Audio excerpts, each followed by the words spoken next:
논두렁 시계를 조 전 장관의 부인 정경심 교수가 소환을 했습니다. 논두렁 시계, 그걸 이분이 왜 소환했을까요?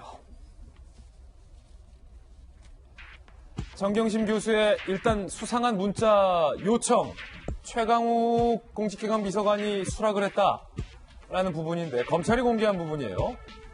최강욱, 조국 아들 허위 인턴서 발급 의혹에 조국 아들 실제로 인턴했다, 검찰의 수사가 허접하다라고 반발하고 있습니다. 그래서 검찰이 증거를 공개했어요. 그 증거는 무엇이냐?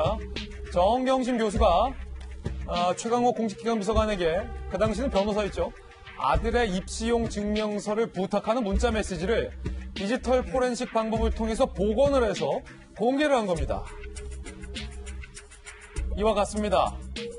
문자 속에서 정경심 교수가 최강욱 공직기관 비서관, 당시엔 그냥 변호사, 이렇게 문자 보냅니다. 내가 그 내용은 만들어서 보내줄 테니까 최 변호사가 날인만 해 라고 부탁을 합니다. 문서는 내가 다 쓸 테니까 자기는 사인만 해, 뭐 이런 거죠.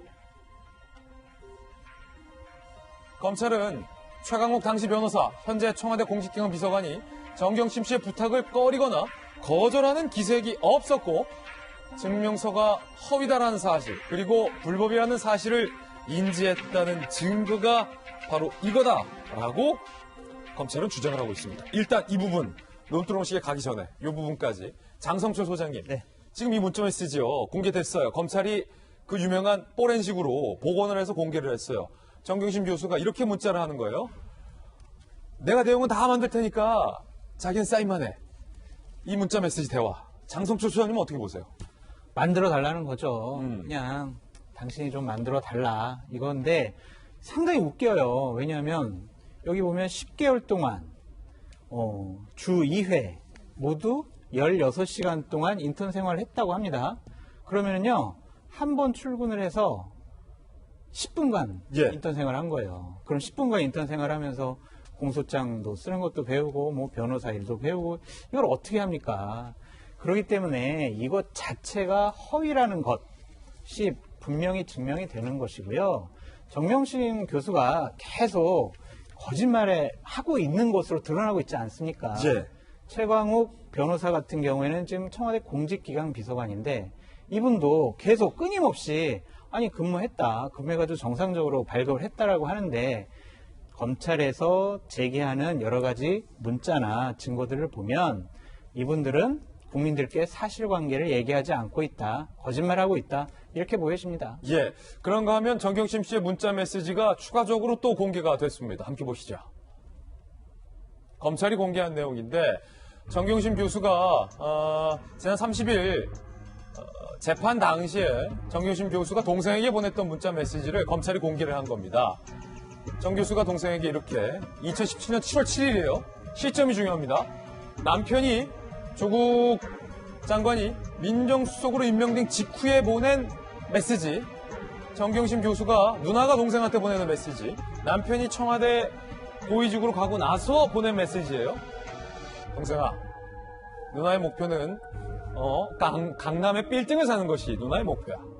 나만 좀 잘 따라다녀봐, 동생아. 길게 보고 10년 딱 벌어서 애들 독립시키고 남은 세월 잘 살고 싶다 라는 문자 메시지를 보냈는데, 이게 그냥 전시가 아니라 평시에 일상적으로 보냈던 문자 메시지라면 정 교수 꿈은 그냥 강남 건물주구나 싶을 텐데 남편이 민정수석에 취임한 직후라는 거예요. 그 직후에 이 문자를 보냈다? 검찰은 이렇게 해석했습니다. 남편 민정수석 취임 후 고수익 확보 위해서 금융범죄를 저질렀다는 근거다라고 주장했습니다. 왜냐하면 여러분도 다 아시겠지만 남편이 고위공직자로 가고 나서 정경심 교수가 이른바 사모펀드 주식 투자를 통해서 상당수 금전적 이득을 봤다. 검찰은 이렇게 보고 있기 때문에 저 때부터 정 교수의 빅플랜이 시작된 건 아니냐. 검찰은 이렇게 보고 있습니다. 이 문자를 공개하자 정경심 교수가 반발을 했어요. 검찰의 문자 공개는 논두렁 시계 사태를 다시 일으킨 것이다. 망신 주기에만 여념없다. 정경심은 이미 건물주다. 상속 재산도 상당하기 때문에 굳이 강남 건물주를 다시 무리해서 꿈꿀 필요 없다. 뭐 이런 식으로 반박했어요. 하지만 검찰은 범죄 입증을 위한 증거 제시는 당연하다라고 맞받아치고 있는 상황입니다. 김정인 교수님 가시고 변화문 변호사님 오늘 나오셨는데 이 문자 메시지가 검찰이 주장하는 대로 근거가 될 수 있습니까? 아마 시점을 좀 봐야 될 것 같은데요. 말씀하셨던 것처럼 정경심 교수가 평소에 동생이나 지인들과 함께 이야기하면서 내가 사라는 주식을 사고 내가 사라는 건물을 사면 확실히 시세 차익을 보지 않느냐. 내가 이쪽에 상당한 소질이 있었다. 그러니까 내가 시킨 대로만 해라. 라는 문자가 빈번하다라면 저것도 그런 거 산을 볼 수 있겠죠. 예. 근데 그 이전에 그런 내용이 전혀 없이 갑자기 취임 직후에 나만 따라다녀봐라. 내가 뭔가 큰 계획을 갖고 있으니까 거기에 있어서는 내가 충분히 그림을 그려줄 수 있고 상당한 수익을 발생할 수 있을 거다. 한번 지켜봐라. 라는 문자 내용이 언제부터 시작됐는지를 아마 검찰은 주목했을 것 같습니다. 그 이전에 그러한 내용이 없이 이번에 처음으로 내 목표가 강남에 빌딩 사는 거네. 나만 따라다녀봐. 이제 한번 내가 어떻게 하는지 봐봐. 라는 얘기를 했었다라면 시점 자체가 좀 특정이 될 수밖에 없겠죠. 남편의 민정수석 취임과 정경심 교수의 빅프레임 자체가 공교롭게도 시점이 일치했다라면 검찰의 주장을 설득력 있게 있을 수밖에 없을 것 같고요.